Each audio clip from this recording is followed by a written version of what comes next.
Welcome to Theo drive learning one truth at time. ఈరోజు I have my friend Charan with us. Hi bro. మొన్న నేను ఒక mic తెప్పించుకున్నా bro, షోర్ SM7B అని. అది చాలా ఖుష్ అయినా, తక్కువ ప్రైస్ కి వచ్చిందని. అయితే దాన్ని వాడుతున్నా, అంత బాగానే ఉంది, కానీ సౌండ్ కొంచెం ఏదో డిఫరెన్స్ అనిపిస్తుంది అనమాట. అది ఒరిజినలే డబ్బులు పెట్టినాను కదా, ఒరిజినలే వచ్చింటుంది అనుకుంటున్నాను నేను. కానీ ఇంకా నాకు డౌట్ వచ్చి, సరే దీన్ని ఏదో ఒకటి చూద్దామని చెప్పి దాన్ని ఓపెన్ చేసిన. It as it is original కి ఎట్లుంటుందో అట్లనే ఉంది. దాని తర్వాత మళ్ళీ కవర్ తీసిన, కవర్ కూడా సేమ్ యాజ్ ఇట్ ఈస్ ఉంది. అయితే లోపల ఏదైతే ఇంటర్నల్ పార్ట్ ఉంటుందో అది యాక్చువల్లీ ఒరిజినల్ మైక్ కి వేరేలాగా ఉంటది. లోపల చూస్తే వైర్లు చిన్నగా నార్మల్ మైక్ చేసి పెట్టున్నాయి. సో అప్పుడు అర్థమైంది, ఓహో ఇది చూడ్డానికి సేమ్ ఉంది, ఇది పట్టుకుంటే కూడా సేమ్ ఉంది, లుక్ ఎగ్జాక్ట్ ఫీల్ ఉంది అనమాట. కానీ మొత్తానికి అది ఒక డూప్లికేట్. సో బయట అంటే ఇప్పుడు ప్రతిదానికి ఒక ఫేక్ కాపీ ఉంది అనుకో, కానీ ఇప్పుడు ఇన్ని రోజులు దేవుని వాక్యము సత్యమైనది, దేవుని వాక్యం గురించిన ప్రత్యక్షత, అధికారము, సఫిషియన్సీ, ఇవన్నీ మేము ఆలోచిస్తూ వచ్చినాం. అయితే ఇన్ని ఆలోచించిన తర్వాత మరి ఈ ఫస్ట్ కాపీస్ గురించి మనం ఏమైనా తెలుసుకోవాల్సిన అవసరం ఉందంటావా? వేరేదేమన్నా? తప్పకుండా తెలుసుకోవాల్సిన అవసరం ఉంది బ్రో. ఓకే. ఎందుకు అని అంటే దేవుణ్ణి తెలుసుకోవడం మనిషి రెస్పాన్సిబిలిటీ అని అంటాను నేను. ఓకే. ఎందుకనంటే బైబిల్లో ప్రసంగి ఒక మాట అంటాడు, God has placed eternity in our hearts. దేవుడు శాశ్వతాన్ని మన హృదయంలో పెట్టాడు. మనం చిన్నప్పటి నుంచి కొన్ని స్టోరీస్ చదువుతూ ఉంటాం బ్రో. ఏంటనంటే అమృతం గురించి చదువుతూ ఉంటాం. ఎందుకు చదువుతూ ఉంటాం అని అంటే, అమృతం తాగితే ఫర్ ఎవర్ జీవించవచ్చు అన్న స్టోరీ లైన్ తో ఉంటాయి అన్నమాట. అంటే ఎందుకు ఇలాంటి కోరికలు పెట్టాయి, ఎందుకు హాస్పిటల్స్ ఉన్నాయి, ఎందుకు మనిషి బ్రతకాలని కోరుకుంటాడు అని అంటే, మనిషి ఆటోమేటిక్ గా బ్రతకాలన్న ఆశతో ఉంటాడు. అది నిత్యత్వంలో బ్రతకాలనుకుంటాడు. దేవుడే ఈ కోరికను పెట్టాడు. ఎందుకు పెట్టాడు అని అంటే, దేవుడు నిత్యుడు కాబట్టి నిత్యత్వం కూర్చున్నటువంటి ఆశను మనిషి హృదయంలో పెట్టాడు. సో మనిషి దేవుణ్ణి ఆరాధించాలనే తపనతోని ఇన్బిల్ట్ తయారు చేయబడి ఉంది. అందుకని మనిషి ఏం చేస్తూ ఉంటాడని అంటే, దేవుణ్ణి ఆరాధించాలనే తపనతో బ్రతుకుతూ ఉంటాడు. ఇప్పుడు మనం ఈ విషయాల గురించి ఆలోచన చేస్తూ ఉంటే, దేవుడు తన్ను తాను సృష్టి ద్వారా బయలుపరుచుకున్నాడు. అంటే మనిషి సృష్టిని గమనిస్తున్నప్పుడు దేవుడు ఉన్నాడు అని ఆశతో ఉంటాడు. ఇప్పుడు మనిషి రెస్పాన్సిబిలిటీ ఏంటంటే, సరిగ్గా పరిశీలించి గమనించి దేవుని తెలుసుకోవాలి. ఒకవేళ గనక ఇప్పుడు మీరు ఆ మైకును కొన్నా అని అన్నారు, మీరు సరిగ్గా పరిశీలన చేయలేదు కాబట్టి మీకు ఫస్ట్ కాపీ కొన్నారు, ఒరిజినల్ కొనలేకపోయినారు. ఎగ్జాక్ట్లీ మనిషి కూడా దేవుని విషయంలో ఎందుకు డిఫరెంట్ కైండ్స్ ఆఫ్ ఒపీనియన్స్ తో ఉన్నాడు అని అంటే, సరిగ్గా పరిశీలన చెయ్యలేక ఏది ఒరిజినల్, ఏది ఫస్ట్ కాపీ, ఏది డూప్లికేట్, ఏది ఫేక్ అనేది గ్రహించలేకపోయారు. ఇప్పుడు మనం దేవుని ఎగ్జిస్టెన్స్ విషయంలో మనిషి ఎటువంటి ఒపీనియన్స్ తో ఉన్నాడో ఒకసారి మనం కనుక ఆలోచన చేస్తే మనకు చాలా క్లియర్ గా అర్థమవుతుంది బ్రో.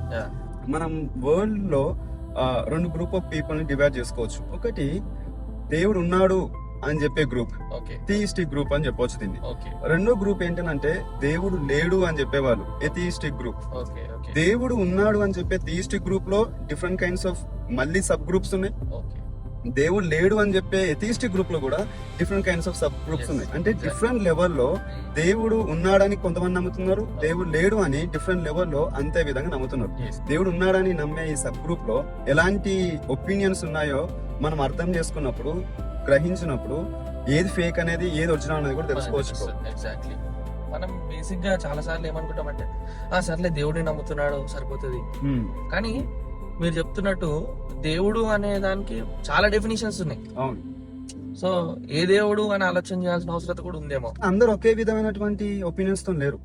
దేవుడు ఉన్నాడు అని చెప్పే గ్రూప్ లో పాంథియిజం, పానెంథియిజం అనే రెండు సబ్ గ్రూప్స్ ఉన్నాయి. పాంథియిజం అని అంటే గాడ్ ఈజ్ ఎవ్రీథింగ్ అని చెప్తారు. పానెంథియిజం అని అంటే గాడ్ ఈజ్ ఇన్ ఎవ్రీథింగ్ అని అంటూ ఉంటారు. అంటే పాన్ అనే ఈ గ్రీక్ వర్డ్ కి అర్థం ఏంటంటే ఆల్. అంటే దేవుడు అన్నిటిలో ఉన్నాడు అని నమ్ముతారనమాట. ఉదాహరణకి మనం ఏమైనా అర్థం చేసుకోవచ్చు అని అంటే, గాడ్ ఈజ్ ఇన్ ఎవ్రీథింగ్. దేవుడు అన్నిటిలో ఉన్నాడు. దీన్ని మనం సాంస్క్రిట్ లో అచ్చమైన తెలుగు భాషలో మనం చెప్పాలంటే సర్వాంతర్యామి అని పిలుస్తాం. సర్వాంతర్యామి అనేది ఏంటంటే సర్వం అంటే అన్ని, ఓకే అంతర్ అంటే లోపల, ఉన్నాడు, యామి అంటే ఉన్నాడు అని అర్థం, అంటే అన్నిటిలో ఉన్నాడు. ఇప్పుడు దీని వల్ల ప్రాబ్లం ఏమంటాం, తప్పేముంది అని అంటామేమో, అవును తప్పేముంది. ఇప్పుడు అన్నిట్లో ఉన్నాడు అని అంటే నేను కూర్చున్న కార్ లో కూడా ఉన్నాడు, ఇప్పుడు నేను దేవుని పైన కూర్చున్నట్ట నో. అండ్ ఇప్పుడు మన ఇండియన్ నమ్మకం ఇది ఏంటంటే మన అన్నలు ఉన్నారు, మన పిలౌడ్ ఫ్రెండ్స్ ఉన్నారు, వాళ్ళందరూ డ్రైవింగ్ ఫీల్డ్ లో ఉంటూ ఉంటారు, షాప్స్ పెట్టుకుంటూ ఉంటారు. వాళ్ళ నమ్మకం ఏంటంటే వాళ్ళు ఒకవేళ ఆటో నడిపిస్తుంటే ఆటో వాళ్ళ దేవుడు, అందుకని స్టార్ట్ చేసే ముందు ఆటో మొక్కుతారు. షాప్ ఓపెన్ చేసినప్పుడు షాప్ లో ఉన్నటువంటి లేకపోతే హోటల్లో ఉన్నటువంటి స్టవ్ నే గానీ వాటి అనేది మొక్కుతూ ఉంటారు. ఎందుకనంటే కూడు ఏది పెడతాదో అదే వాళ్ళ దేవుడు అని నమ్ముతారు. ఇప్పుడు దాని వల్ల ఏంటి ప్రాబ్లం అని అంటే ఆటో స్క్రాచెస్ పడతాయి, ఆటో యాక్సిడెంట్ అవుతుంది. అంటే ఆటోని నేను దేవుడు అని నమ్మితే గనక మరి దానికి యాక్సిడెంట్ అయితే దేవునికి యాక్సిడెంట్ అయినట్టు మనం కొన్ని అర్థం చేసుకోవాలి. సో ఈ ప్యాంథిజం అనేది మనం నమ్మొచ్చా అని అంటే ఇదిగో లూప్ హోల్స్ తో ఉంది అండ్ ఇది ఫాల్స్ గా ఉంది. సో మనం దీన్ని గమనించినప్పుడు అరే అన్నిట్లలో దేవుడు ఉండడం అనేది పాసిబుల్ కాదు, అది సరైనది కాదన్న ఐడియా మనకు వస్తుంది. అంతేకాకుండా ఇంకొక నమ్మకం కూడా ఉంది, అదేంటంటే పాలిథియిజం. పాలి అని అంటే ఏంటంటే అనేక దేవుళ్ళు ఉన్నారు, మెనీ గాడ్స్ అనే కాన్సెప్ట్ తోని చాలా మంది బ్రతుకుతూ ఉంటారు, చాలా మంది దేవుణ్ణి నమ్ముతూ ఉంటారు. ఇప్పుడు దీని వల్ల ప్రాబ్లం ఏంటి అని అంటే అనేకం అన్నప్పుడు ఒక్కొక్కరు ఒక్కొక్క విధంగా ఉన్నారు. ఇప్పుడు మనం ancient religion point of view లో కనుక మనం చూస్తే హిస్టరీలో గ్రీక్ గాడ్స్ ఉన్నారు, అండ్ మన ఇండియా కూడా అనేక దేవుళ్లకు పుట్టినలు అని చెప్పొచ్చు. చాలా మంది కవులు, పోయట్స్, ఉదాహరణకి నాకు ఇష్టమైన కవి గుర్రం జాషువా ఏమంటాడు అని అంటే 33 కోట్ల దేవతలు ఎగబడ్డ దేశమును అని అంటాడు. అంటే మన దేశంలో అన్ని దేవతలు దేవుళ్ళు ఉన్నారని అర్థం. ఈ ఇంత మందిలో డిఫరెంట్ కైండ్స్ ఆఫ్ పర్సనాలిటీస్ తో ఉన్నారు. ఇప్పుడు ఇంతమంది ఇన్ని రకాల పర్సనాలిటీస్ తో ఉన్నప్పుడు నేను ఎవరిని అప్రోచ్ అవ్వాలి, ఎవరిని ఫాలో అవ్వాలన్న దాని విషయంలో కూడా నేను కన్ఫ్యూజన్ ఉండిపోతాను. సో అది నాకు నా నిత్యత్వానికి గ్యారంటీ ఇవ్వలేదు, ఎందుకంటే ఒక దేవుడు ఒకలా చెప్తాడు, ఇంకో దేవుడు ఇంకోలా చెప్తాడు. సో ఇంత కన్ఫ్యూజన్ నన్ను పడేసినప్పుడు నేను నిత్యత్వాన్ని ఎవరిని ఆధారం చేసుకొని బ్రతకాలి? సో ఈ పాలిథియిస్టిక్ వ్యూ కూడా ప్రాబ్లమాటిక్ గా ఉంది. ఇంకొక వ్యూ ఉంది, దీన్ని అనిమిజం అని అంటాం. అంటే ఏంటంటే యానిమల్స్ లలో, చెట్లలో దేవుడు ఉన్నాడని అర్థం. అంటే చెట్లలో దేవుడు ఉన్నాడని చెట్లను నరుకుతున్నాం, యానిమల్స్ ని చంపుకొని తింటున్నాం. ఎంతవరకు ఇది సాధ్యమవుతుంది, ఎంతవరకు ఇది పాసిబుల్ అవుతుంది వీటిని నమ్ముకోవడం అని అంటే కూడా ఇది కూడా క్వశ్చనబుల్. ఇంకా హ్యూమనిస్టిక్ వ్యూ ఉంది. హ్యూమనిస్టిక్ వ్యూ అంటే మనిషే దేవుడు. నాకు ఇష్టమైన కమెడియన్ ఉన్నాడు బ్రో, ఆయన పేరు Jim Carrey. He's a famous comedian, Hollywood లో ఉంటాడు. ఆయన అంటాడు we all are God in disguise అని అంటాడు. అంటే మనందరం కూడా మారు వేషంలో దేవుళ్ళమే అని అంటాడు. అంటే నేను దేవుణ్ణే, మీరు దేవుళ్ళే, ప్రతి మనిషి దేవుడే అని చెప్పే వ్యూ అన్నమాట ఇది. ఇది ఇండియాలో కూడా ఉంది. కొన్ని సెంచరీస్ ఎగో ఒక ఇండియన్ మాంక్ ఉన్నాడు, ఆయన ఏమని చెప్పాడనంటే ఇల్యూజన్, మాయా అనే కాన్సెప్ట్ ని తీసుకొని వచ్చాడు. చాలా సార్లు మనం మాయని జస్ట్ ఒక మోసపూరితమైన దానిలా చూస్తాం గానీ మాయా అనేది ఒక ఇండియన్ ఫిలాసఫీ. అంటే ఏంటంటే ప్రతిదీ కూడా డిఫరెంట్ గా కనిపిస్తుంది కానీ అంతా ఒకటే అని చెప్పేది. అంటే నేను దేవుడు ఒకటే అన్న నమ్మకంతో ఉంటది. ఒక మీమ్ గుర్తుందా బ్రో, నిత్యానంద అనుకుంటా స్వామి, స్పీకింగ్ టు ద మీమ్. అది జస్ట్ కామెడీ కాదు కానీ దట్స్ ఆల్సో అన్నట్టు ఒక ఫిలాసఫీ, అది అదొక బిలీఫ్ అది. ఇప్పుడు దాని వల్ల ప్రాబ్లం ఏంటి అని అంటే నేనే దేవుని అని చెప్పుకుంటాను అనుకో, నేను రేపు రోజున దొంగతనం చేసి చెంచలు కూడా జైల్లో ఉంటా. నాలాంటి మనిషే, నాలాంటి ఒక వీక్ పర్సనాలిటీయే, నాలాంటి కన్ను ముక్కు ప్రాణం ఉన్న వ్యక్తే ఢిల్లీలో ఒక అమ్మాయిని అత్యాచారం చేశారు. సో ఇప్పుడు నేనే గనక దేవుని, అంటే నేను ఒక మనిషిగా నన్ను నేను దేవునిగా పోర్ట్రే చేసుకుంటే నా అంత కరప్టెడ్ పర్సన్ ఎవరు లేరు. సో కరప్టెడ్ పర్సన్ ఎట్లా దేవుడు అవుతాడు? సో ఇన్ని రకాల థియరీస్ తోని దేవుని ఉనికిని, ఎగ్జిస్టెన్స్ ని మనిషి నమ్ముతూ వస్తున్నాడు సార్. సో మనం ఇందాకనే బ్రదర్ తో డిస్కస్ చేసినట్టు మల్టిపుల్ వ్యూస్ ఉన్నాయి. మల్టిపుల్ గా దేవుడిని ఎన్నో రీతిలుగా దేవుడిని అర్థం చేసుకోవడం జరుగుతుంది. సో మనం ఎట్లా అర్థం చేసుకుంటున్నాం అనేది చాలా చాలా ఇంపార్టెంట్. లేకపోతే దేవుడు ఎవరైతే కాదో ఆ దేవుడిని మనం నమ్మడానికి ఎంతైనా అవకాశం ఉంటుంది కదా. ఇప్పుడు మనం అలానే అర్థం చేసుకుంటూ వెళ్ళిపోవచ్చు. ఒకవేళ దేవుడు ఉన్నాడు అని నమ్మిన తర్వాత కూడా మనం డిఫరెంట్ కైండ్స్ ఆఫ్ ఇంకా ఒపీనియన్స్ కూడా బ్రతకొచ్చు. Okay for example monotheistic belief ప్రకారం ఓకే దేవుడు ఒక్కడే ఉన్నాడు Yeah. అని చెప్పడం వల్ల ఇప్పుడు మనం ఇంతవరకు మాట్లాడుకున్నటువంటి మేజర్ వరల్డ్ వ్యూస్ అన్ని కూడా ఎరేజ్ చేసుకోవచ్చు. యా మోనోథియిస్టిక్ వ్యూ ప్రకారం దేవుడు ఒక్కడే ఉన్నాడు. అవును అవును ఇది కొన్ని మేజర్ వరల్డ్ రిలీజియన్స్ నమ్ముతున్నాయి. ఓకే అందులో క్రిస్టియానిటీ కూడా ఒకటి. యా కానీ ఈ నమ్మకంతోనే యా ఇంకా పాలిథియిజం కన్నా లేకపోతే ప్యాంథియిజం కన్నా ఇంకా దేవుని దిగజారి ఆలోచించినటువంటి సందర్భాలు కూడా ఉన్నాయి. ఓకే ఫర్ ఎగ్జాంపుల్ నేను ఇంకా వీటన్నిటికంటే ఇంకా ఏది డేంజర్ అని నేను చెప్తానంటే, Yeah. దేవుడు ఉన్నాడు, యా ఓకే ఒక్కడే ఉన్నాడు, ఓకే కానీ దేవుడు జడ్జి చేయడు యా ఓకే అని చెప్పడం కూడా నమ్మడం కూడా చాలా మోసపూరితమే, చాలా ఫేక్ అని చెప్పాలి. దేవుని గురించి మాట్లాడుతున్నప్పుడు దేవుడు మనకు నచ్చినట్టుగా ఉండడు. ఎగ్జాక్ట్లీ అంటే చాలా మంది ఎథియిస్టిక్ గా మారడానికి గల కారణాలు కావచ్చు, లేకపోతే ఈ మేజర్ వరల్డ్ వ్యూస్ ప్రకారం ఇన్ని రకాలుగా ఎందుకు నమ్ముతున్నారని అంటే ఒక్క విషయంలో అర్థం చేసుకోవచ్చు bro. అదేంటంటే మనిషి దేవుణ్ణి తనకు నచ్చినట్టుగా ఉండాలని కోరుకుంటున్నాడు. కరెక్ట్ ఎగ్జాక్ట్లీ సో దేవుణ్ణి మనిషి ఏమని కోరుకుంటున్నాడు అని అంటే చెట్టులా ఉండాలని కోరుకుంటున్నాడు, యా నాకు అన్నం పెట్టే ఒక వెహికల్ లా ఉండాలని కోరుకుంటున్నారు, కరెక్ట్ లేకపోతే నాకు ఇన్ని రకాల సీజన్స్ ఉన్నాయి, ఇన్ని రకాలుగా నేను బ్రతుకుతూ ఉంటాను, కరెక్ట్ ఇన్ని రకాల ఋతువులను నేను చూస్తాను కాబట్టి నా ప్రతి ఋతువుకు తగ్గట్టుగా దేవుడు ఉండాలని కోరుకుంటున్నా అని అంటాడు.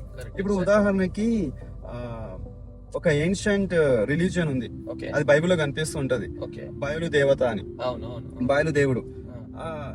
ఆ రోజులలో బయలుదేవుని గురించి ఎలాంటి ఒపీనియన్స్ తో ఉండేవాళ్ళు అని అంటే, బయలుదేవుడు అంట సంవత్సరం ఒకసారి నిద్రపోతాడు, సంవత్సరానికి నిద్రపోయిన తర్వాత సంవత్సరం ఒకసారి లేస్తాడు. ఆయన నిద్రపోయినప్పుడు కరువు ఉంటది, లేచినప్పుడు చక్కగా వర్షాలు పడుతూ ఉంటాయి, పంటలు వస్తూ ఉంటాయి. Okay so he was a God of fertility, okay okay అంటే ప్రతి ఉత్పత్తికి ఆయనే కారణమని నమ్మే రోజులు అవి. కరెక్ట్ కరెక్ట్ దానివల్ల ఏమైపోయింది, ఇప్పుడు దేవుడు మనకు నచ్చినట్టుగా ఉండాలని కోరుకుంటే దేవుడు కొన్నిసార్లు నిద్రపోతున్నా అనుకుంటాం, కరువు వస్తే నిద్రపోతున్నా అనుకుంటాం, Yeah. వర్షాలు మంచిగా వచ్చి పంటలు పండితే దేవుడు నిద్ర లేచాడు అనుకుంటాం. ఇది మన ఒపీనియన్స్. yes yes కానీ మన ఒపీనియన్స్ బట్టి దేవుడు ఇలా ఉన్నాడు అని మనం ఆశించకూడదు, కరెక్ట్ కరెక్ట్ మనం నమ్మకూడదు. అవును మనం తెలుసుకోవాల్సినటువంటి పాయింట్ ఏంటి ఇక్కడ అనంటే, దేవుడు ఏమై ఉన్నాడు, ఎగ్జాక్ట్లీ ఆయన తనకు తాను ఎలా రివీల్ చేసుకున్నాడు, yes దానిని మనం సరిగ్గా గమనించి సరిగ్గా అర్థం చేసుకొని మనం తెలుసుకున్నప్పుడు yes మనం కరెక్ట్ విధానంలోనికి వస్తాం. కరెక్ట్ కరెక్ట్ ఇప్పుడు దేవుణ్ణి తెలుసుకోవడం వల్ల మనం దేవునితో అలైన్ అవ్వచ్చు, ఎగ్జాక్ట్లీ దేవుణ్ణి ఆరాధించవచ్చు, యా మన నిత్యత్వం అనేది గ్యారంటీగా ఉంటుంది. కరెక్ట్ ఒకవేళ గనుక ఈ విషయంలో నేను గనుక తప్పుడు ఆలోచనలతో ఉంటే ఓకే ఇవన్నిటి విషయంలో రాంగ్ ఉంటాను. ఎగ్జాక్ట్లీ ఇప్పుడు మనం స్టార్టింగ్ లో మాట్లాడుకున్నట్టుగానే ఒక ఫేక్ వస్తువును కనుక కొనుక్కుంటే Yeah. దానివల్ల మనం ట్రబుల్ ఫేస్ చేస్తాం. ఎగ్జాక్ట్లీ ఎగ్జాక్ట్లీ అలానే మనం కూడా దేవుని విషయంలో కనుక తప్పుడు ఆలోచనతో ఉంటే, yeah wrong theory of God గనుక మనం సబ్స్క్రైబ్ చేసుకుంటే యా మన మొత్తం ఎటర్నిటీ, మన నమ్మకం, మన వర్షిప్ అంతా కూడా కరెక్ట్ రాంగ్ అయి ఉంటుంది. Exactly so Yeah. False views ఏంటి, రైట్ వ్యూస్ ఏంటి అని అర్థం చేసుకోవడం చాలా ఇంపార్టెంట్. Important exactly. అందుకే స్టీవెన్ లాసన్ కోట్ ఉంటది కదా, Yeah. a low view of God gives a high view of self, a high view of God gives a low view of self అని I అంటారు. agree. సో దేవుడిని ఉన్నతంగా చూడాలంటే సరైన నమ్మకం కావాలి, Yes. లేకపోతే దేవుడిని తక్కువగా చూడడానికి ఎంతైనా అవకాశం ఉంటుంది. Yes. సో ఈ రోజుల్లో మరి ప్రాక్టికల్ గా మనము సరైన అభిప్రాయం కలిగి ఉండడం ఎంతైనా ఇంపార్టెంట్. సో ఎస్, దేవుడు అని అంటున్నప్పుడు ఏ దేవుడు గురించి మాట్లాడుతున్నాం, ఆ దేవుడు ఎటువంటి వాడు అని తెలుసుకోవడం వెరీ ఎసెన్షియల్ అని Hmm. ఈరోజు వీ హ్యావ్ అ క్లారిటీ. అయితే అంటే ఇక్కడ ఒక్క క్వశ్చన్ అడగొచ్చు జనరల్ గా మనము, అంటే పాంథిజం అన్నా పాలిథిజం అన్నా లేకపోతే మీరు చెప్పిన ఈ గ్రూప్స్ అన్ని నమ్మేది తప్పు, నేను నమ్మేదే కరెక్ట్ అని మీరు ఎట్లా చెప్తారు? Yeah. దేవుడు తను తాను రివీల్ చేసుకున్నాడు. ఓకే ఓకే ఆయన రివీల్ చేసుకున్న విధానం Yeah. 3 రకాలుగా ఉంది. ఓకే ఒకటి, ఆయన సృష్టి ద్వారా రివీల్ చేసుకున్నాడు. Yes psalmist Okay. కీర్తనకారుడైనటువంటి దావీదు Yeah. ఏమని చెప్తాడనంటే, ఆకాశములు Yes. దేవుని మహిమను ప్రచురపరుచున్నవి. ఎగ్జాక్ట్లీ అవే కీర్తనలో మనం ఇంకొక మాట కూడా ఫైండ్ అవుట్ చేస్తాం, ఆకాశములు దేవుని చేతి పనులని. ఎస్ సో ఇవన్నీ మనం చదువుతున్నప్పుడు ఇవన్నీ కూడా సృష్టింపబడ్డాయి, ఎస్ ఇవన్నీ కూడా దేవుని మహిమను పాడుతున్నాయి Correct. అని చదివినప్పుడు Yeah. దేవుడు సృష్టి కాదు అన్న సంగతి మనకు అర్థమవుతుంది. ఎగ్జాక్ట్లీ. సో దీని ద్వారా మనం డిఫరెన్షియేట్ చేయొచ్చు, అవును అవును, ఎవరు దేవుడు ఎవరు దేవుడు కాదు. కరెక్ట్. ఇంకా ఈ విధంగా కూడా చెప్పొచ్చు ఏది దేవుడు కాదు అని. ఎందుకనంటే మనం ఉండేది materialistic world. Correct. Materialistic view కూడా ఒకటి ఉంది. ఓకే. అదేంటనంటే మెటీరియల్ కూడా దేవుడు అని చెప్తారు. యా. అంటే పదార్థం అంటే మనకు కనిపించేది కూడా దేవుడే అని చెప్పే వ్యూ కూడా ఉంది. ఓకే. సో బైబిల్ ని చదవడం ద్వారా, ఓకే. బైబిల్ ని సరిగ్గా అర్థం చేసుకోవడం ద్వారా Yeah. నిజ దేవుని తెలుసుకోగలుగుతాం. కరెక్ట్. మనం అన్ని కూడా అంటే వీళ్ళు ఇలా నమ్ముతారు, ఈ నమ్మకాలు అని చాలా చూసినాము. బట్ సరే వాళ్ళంటారు నమ్ముతారు, బట్ మనం క్రిస్టియన్స్ గా మనము దేవుని గురించి తప్పుడు అభిప్రాయం కలగడానికి అవకాశం ఉందంటారా? డెఫినెట్ గా అలాంటి ఛాన్సెస్ ఉన్నాయి. ఓకే. దేవుడు ఉన్నాడని తెలిసి కూడా Yeah. తప్పిపోయి తప్పుడు అభిప్రాయంతో బ్రతికే అవకాశాలు ఉన్నాయి. ఎగ్జాక్ట్లీ. కరెక్ట్. ఫర్ ఎగ్జాంపుల్ కొంతమంది క్రైస్తవులే ఓకే. నిజమైన దేవుని తెలుసుకొని ఓకే. దేవుణ్ణి ఏమని నమ్ముతూ ఉంటారనంటే దేవుడు నాకు కేవలం హ్యాపీనెస్ నే ఇస్తాడు ఎగ్జాక్ట్లీ అని నమ్మే వాళ్ళు కూడా ఉన్నారు. సో దేవుడు క్రిస్టియానిటీలో ఉండి కూడా బైబిల్ ని తెలుసుకొని కూడా Yeah. దేవుణ్ణి తప్పుగా అర్థం చేసుకుంటే గనక ఎగ్జాక్ట్లీ. మనము మన నిత్యత్వాన్ని స్టేక్ లో పెట్టినట్టే, నిప్పుల పైన పెట్టినట్టే. ఎగ్జాక్ట్లీ. సో దేవుడు కేవలం నన్ను ప్రేమిస్తాడు, నన్ను శిక్షించాడు అని చెప్పడం తప్పే. అది కూడా ఒక ఫాల్స్ వ్యూయే. ఎగ్జాక్ట్లీ. దేవుడు నాకు నచ్చినట్టు ఉంటాడు అని నమ్మడం కూడా ఓకే. అది కూడా ఫాల్స్ వ్యూయే. ఓకే. అదే విధంగా దేవుడు ఒక పర్సనాలిటీతో లేడు. ఓకే. దేవుడు అన్ని వేళలో అన్ని రకాలుగా ఇంపర్సనల్ గా ఒక ఎనర్జీ లాగా ఒక ఫోర్స్ లాగా నాకు ఉన్నాడు అని చెప్పడం కూడా Yeah. అది కూడా తప్పే. అది కూడా తప్పే. ఎందుకనంటే ఇండియాలో ఇంకొక ఫిలాసఫీ ఉంది. ఓకే. బెంగళూరుకి చెందినటువంటి ఒక ఇండియన్ మాంక్, చాలా ఫేమస్ ఆయన. అవును. ఆయన మోటివేషనల్ స్పీచెస్ చాలా మంది వింటూ ఉంటాడు. Yeah. ఆయన అంటాడు గాడ్ ఇస్ ఇంపర్సనల్ అని అంటాడు. ఓకే. దాని అర్థం ఏంటంటే గాడ్ ఒక పవర్, ఒక ఎనర్జీ, ఒక వ్యక్తిత్వం లేదు. వ్యక్తిత్వం లేని దేవుడు అని చెప్తూ ఉంటారు అనమాట. Yeah. సో దేవుడు నాకు అన్ని రకాలుగా హెల్ప్ చేస్తాడు, ఒక శక్తిలాగా పనిచేస్తాడు, ఒక Yeah. పర్సనాలిటీ లేదు అని చెప్పే క్రైస్తవులు కూడా ఉన్నారు. Correct. అట్లా ఎందుకు bro, I can do all things in Christ అని చెప్తారు. Yeah. ఇది దేని గురించి పాల్ రాశాడు అని పట్టించుకోకుండా Yeah. స్పోర్ట్స్ విషయంలో Correct. లేకపోతే ఎగ్జామ్స్ విషయంలోనే అక్కడికే మనం లిమిట్ చేసుకొని okay there is God who can help me to achieve something Yeah. అని ఒక ఫోర్స్ లాగా నమ్మే అవకాశాలు కూడా ఉన్నాయి. Yeah, అంటే పైన పవర్ ఒకటి ఉంది. Yeah. పాజిటివ్ ఎనర్జీ, పాజిటివ్ ఎనర్జీగా నమ్ముతూ ఉంటారు అనమాట. ఎగ్జాక్ట్లీ. Yeah. పాజిటివ్ వైబ్స్ తోని పాజిటివ్ గానే మాట్లాడాలి. ఏది నెగిటివ్ గా అంటే నెగిటివ్ గా మాట్లాడమని ఎక్కడ మనం చెప్తలేం, కానీ ఏంటి పాజిటివ్ థింగ్స్ మన నోట్లో నుండి రావాలి, Correct. పాజిటివ్ గానే మనం బిలీవ్ చేయాలి. ఇవన్నీ వల్ల ఏమవుతుంది అని అంటే రాంగ్ పర్స్పెక్టివ్ లో బ్రతికిన వాళ్ళం అవుతాం. బ్రో బెంగళూరు మాంగ్ అంటే నాకు ఎవరో గుర్తొస్తున్నారు. ఎవరు? Is none other than Sadhguru garu. Sadhguru గారు. Yeah. అయితే ఈ రోజు మరి మన క్రిస్టియన్స్ కూడా ఆయన చాలా నీతి మాటలు చెప్తున్నారని ఆయన ఫాలో అయ్యే వాళ్ళు కూడా ఉన్నారు. So Yeah. అంటే ఆయన ఫాలో అవ్వడం వల్ల ఆయన ఫిలాసఫీ కూడా మనం నేర్చుకున్నట్టు అవుతుంది కదా మరి. ఎగ్జాక్ట్లీ. అట్లెందుకు నేను కూడా చాలా విన్నాను. ఓకే. ఆయన యూనివర్సిటీ లెక్చర్స్ కానీ, ఓకే. ఆయన పర్సనల్ ఆయన ఆశ్రమంలో చెప్పే లెక్చర్స్ కానీ, Okay. టీచింగ్స్ కానీ నేను కూడా చాలా సార్లు విన్నాను. ఓకే. కొన్ని నిజాలు ఉన్నాయి కదా,